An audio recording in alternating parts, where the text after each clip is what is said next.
Entitled mom kicks my little brother out of a house that isn't hers at 3 a.m. It is currently 4 a.m., and as I sit here typing this out, I cannot believe the events that unfolded tonight. This feels unreal, like something out of one of those crazy entitled people stories you scroll past online. But no, this is my life. Before I dive in, let me clarify that English is not my first language, so bear with me.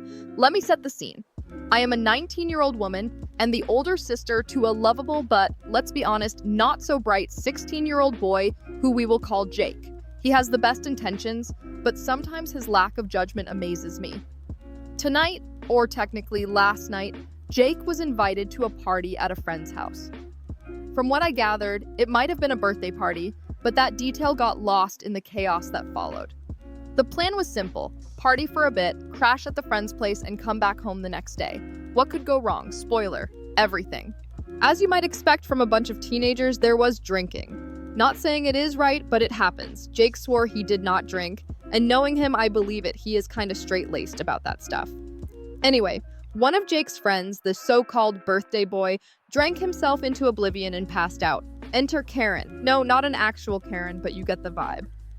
Karen, the entitled mom, came to pick up her kid around 3:30 a.m. and immediately decided she was in charge of the entire situation.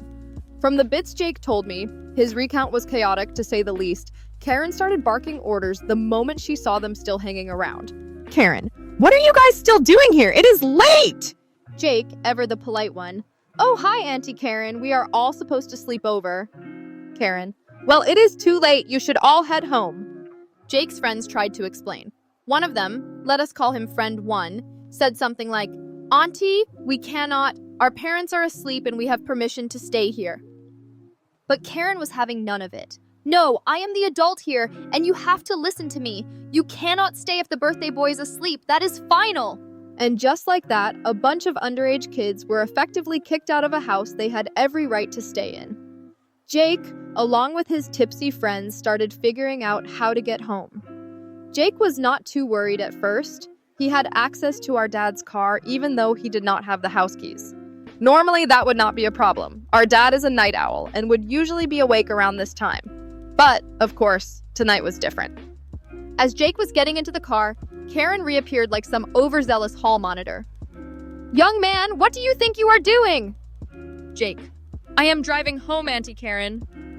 Karen. You cannot do that. You are all obviously drunk and you cannot drive. I am the adult here and you have to listen to me. For the record, Jake was stone cold sober. He tried explaining, but Karen was not listening. She accused him and every other kid there of being too drunk to drive. Jake, probably exhausted and just wanting to go home, gave up arguing and decided to get a ride from another friend instead. The same Karen-esque argument ensued, but somehow Jake managed to get into someone's car and make it back home safely. Here's where it gets even better. Jake arrives home to find our front gate manually openable. It is broken, of course, but the main door is locked. The alarm system is on. He calls our mom, no answer. He calls our dad, still nothing. His phone battery is dying and he starts panicking. That is when he calls me. Ash, are you awake? He whispers, sounding completely freaked out. Yeah, what is going on? I ask, still half asleep. I need you to unlock the door. It is locked and I cannot get in. At first, I did not understand. Wait, why are you even home this late? Did Dad not wait up for you? Ash, it is not the gate. It is the door. Just open it, please. Groggy and confused, I made my way downstairs to disable the alarm and unlock the door. When Jake came inside, he looked like he had been through hell. He explained everything, and honestly, I was both baffled and furious. Karen had no authority to do what she did, and she put all those kids in unnecessary danger. Jake is lucky he made it back in one piece. Anyway, that is the story of how an entitled mom turned a chill party into an absolute nightmare. If anything happens tomorrow, I will update, but for now, I need to sleep. Good night. Def Trav, wow, I'd rather the kids sleep there uninvited than risk them driving home drunk. Seriously, if my kids had a party without my permission, got drunk and all slept over, I'd be very relieved because I'd rather clean that mess up than bury kids. That is a dumb Aunt Karen. Sorry you all had to go through that. Lucy Goosey 38. Sending them home from a sleepover cause the host passed out. Were there no other adults? Who owns the home? I'd talk to them and be like this, which made us leave for no reason. This lady should get a talking to. Equal Marketing 9988. I'd call the friend's parents and freak out, and if this were my family member, I'd want to know. I am not sure how life is like at 3:30 a.m. for you, but in my neighborhood growing up, I wouldn't want my kids outside wandering. Update 1. Alright, I just woke up, and the first thing I did was sit down with Jake to get the full story, because honestly, I couldn't stop thinking about what happened. After hearing more about Karen's behavior, let me just say, I'm even more pissed off. Like, this woman took entitled to a whole new level, and the way she handled everything makes zero sense. So, here's the full breakdown of what went down after the initial chaos. Apparently, Karen didn't just stop at kicking everyone out. No, she decided she needed to evaluate them first. Yes, you heard me right. She literally stood there, making each of them feel like they were on trial for crimes they didn't commit. According to Jake, it was the most awkward and humiliating thing ever. She'd walk up to them one by one, scanning them like some kind of alcohol-detecting robot, throwing out comments like, "Look at your eyes! You really want me to believe you haven't been drinking? I can smell the trouble on you, don't try to fool me." You think you're slick, but I've dealt with teenagers before. I know your kind. Like, what does that even mean? Your kind? Jake said he wasn't sure if he wanted to laugh, cry, or just bolt out the door at that point. But the kicker was when she cornered his friend Tom, the one who had been drinking soda all night, and accused him of lying. Tom, bless his patience, calmly showed her the soda can he'd been holding. And Karen, she doubled down. Don't think I'm stupid. Just because you're holding a soda doesn't mean that's all you've been drinking. At that point, Jake said everyone was just standing there, staring at each other, wondering if this was real life or some weird fever dream. But wait, it gets better. After humiliating everyone, Karen decided to take things up a notch. She wouldn't let anyone leave until they proved they had a safe ride home. Now, on paper, that might sound semi-responsible, but the way she went about it, absolutely ridiculous. Jake said she marched out to the driveway like she owned the place, stopping every car that pulled up and interrogating the drivers. Stuff like, "Have you been drinking? Be honest, or I'll call the police." You know it's illegal to drive teenagers around if you've been drinking, right? Don't think you can fool me, I'll find out. Jake said his friend Luke, the guy who ended up driving him home, was trying so hard to keep his cool. He politely told Karen that he hadn't touched a drop of alcohol all night and was just there to help his friends get home safely. But of course, Karen couldn't let it go. "Well, if you're lying, just know I have your license plate number. I'll report you if I have to." Like, who does that? Jake said Luke gave him a look that screamed, "Let's get out of here before this gets worse."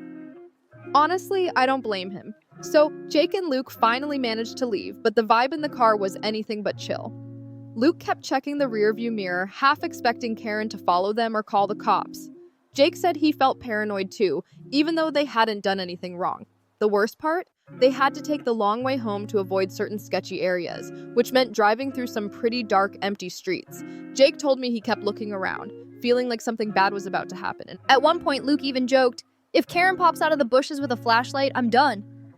It was funny, but also not. Jake said it didn't feel real until they finally pulled up to our house, and even then it was like, is this nightmare actually over? Here's the part that really got to me. Jake admitted that the whole thing shook him more than he realized. He said, "It's not just that she embarrassed us, it's like, she treated us like we were criminals. For what? Hanging out at a party we were invited to?" He told me he doesn't feel like he can trust adults as much anymore, especially ones like Karen, who act like they have all the power. "I thought adults were supposed to protect us, not make us feel like we're in danger," he said.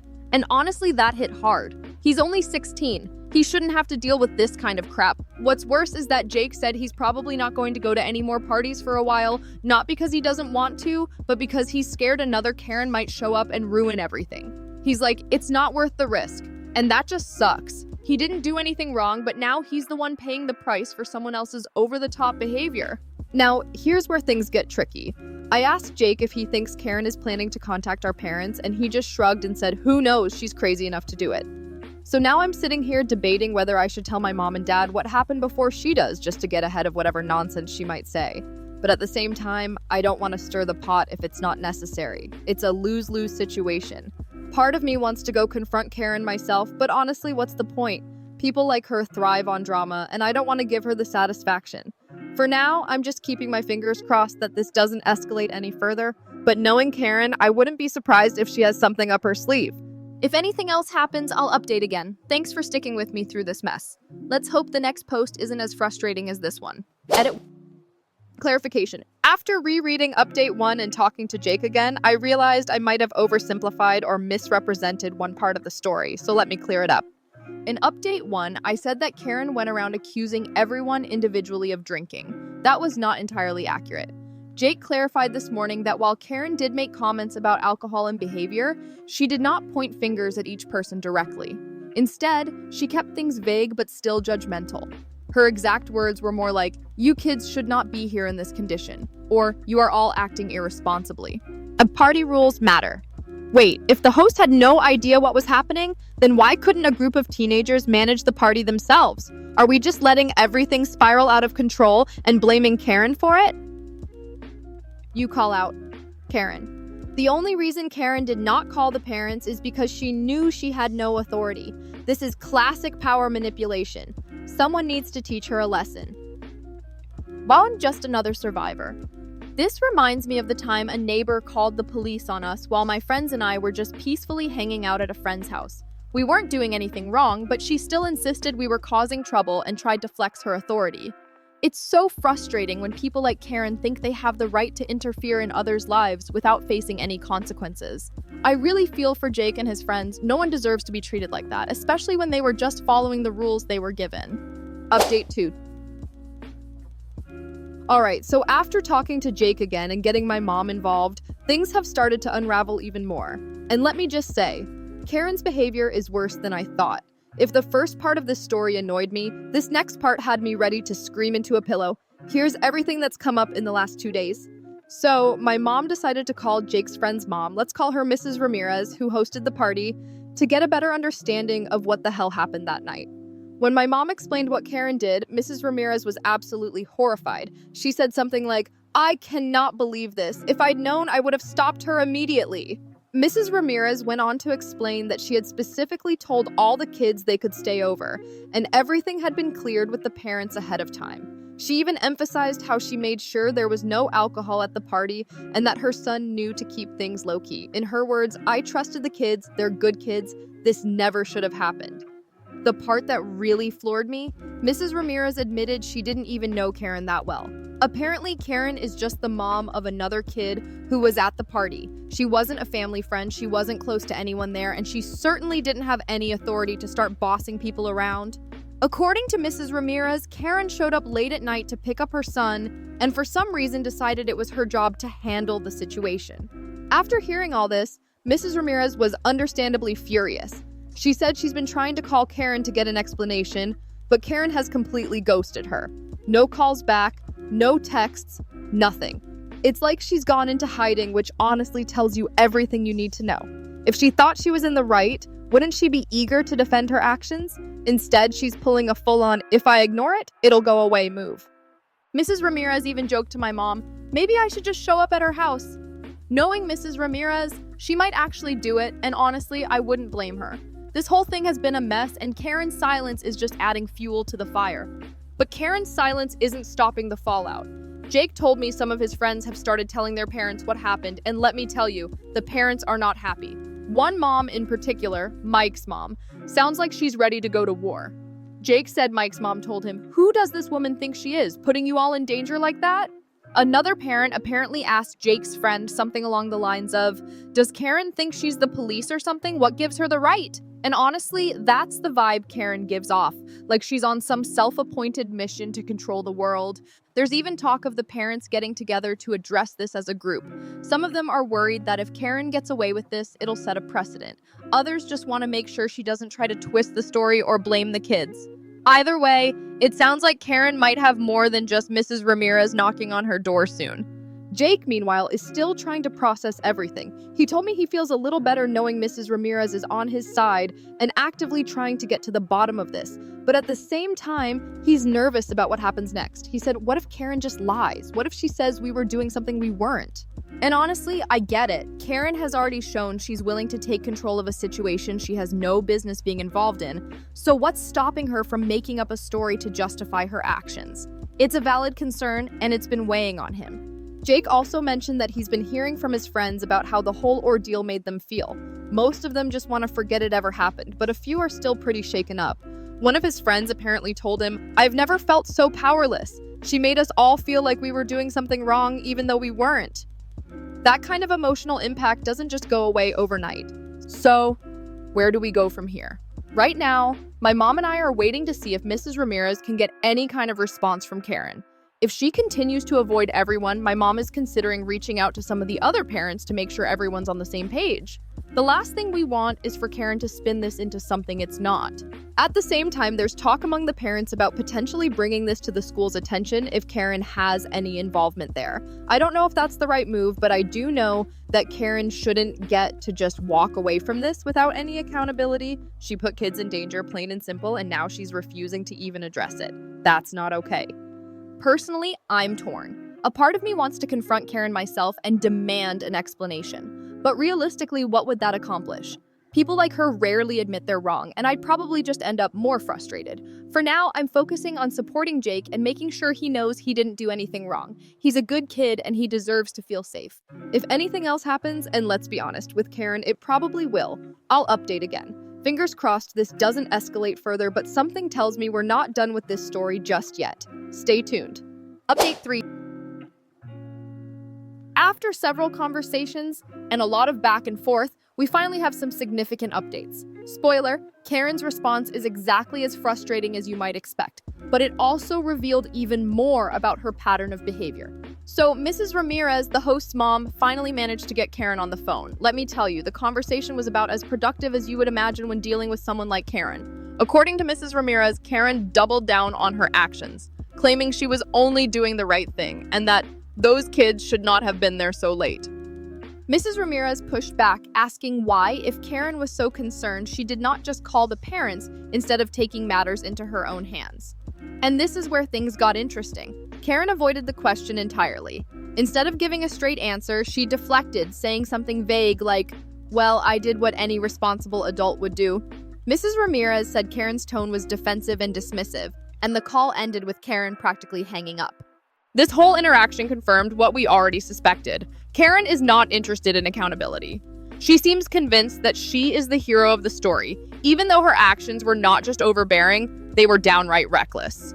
After Karen's less than helpful response, my mom decided it was time to reach out to some of the other parents to make sure everyone was on the same page. That is when we learned something that made this situation even worse.